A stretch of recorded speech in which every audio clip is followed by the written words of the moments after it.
Hasi ginen honekin, batez ere udalak eintzun herri inkesta bat neurtuz euskararen erabilera, konturatu ginen berakada desente bat jasantzula, ustez gertatu beharretzuna, batez ere gazten tarten, 25-40 urte tarte hortan, eta erabaki behar nuen zerbaitein beharra zehola, eta aholku mahai bat osatu genuen, eta hortik atera zen Ibarra-Barraiteko proposamena. 200 pertsona inguru mobilizatzea lortu deu, eta gero ere positiboa da, adin-tarte zabaleko jendea mobilizatzea lortu deula, ez? Eta, printzipioz, valorazioak iteko momentua, datorren astetik aurre izango da, nolabait liburuxka batzu banatu iteu, bertan partaidek bere bizipenak eta kontatu alizateko, eta gaur jasoko iteu liburuxka horiek, eta beraiek kontatuaren arabera ingo deu nolabaiteko valorazio bat.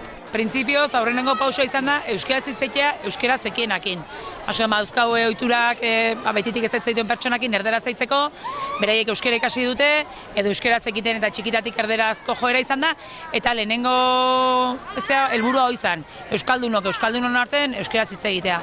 Jasoeten urria da, berezeki batzui, igual, espero baino gehiago kosta izan du zaiela, baino egia da nolabait jendek uste deu, saiakera bat indula, eta euskaldunekin uste deu inoiz baino gehiago euskaraz indeula.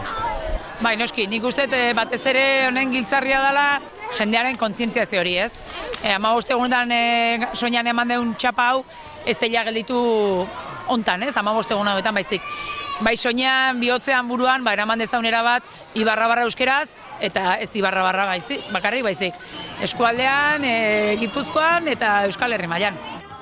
Kanpainan berri jakinun eta interesante aritu zitzaidan. Beti eduki dugu Ibarran euskararen erabileraren aldeko nolabaiteko sensibilidadea eta pixkat hori bultzatu nahien. Pixka bat balio izan du dit egiaztatzeko bani pentsatzen detena, ez?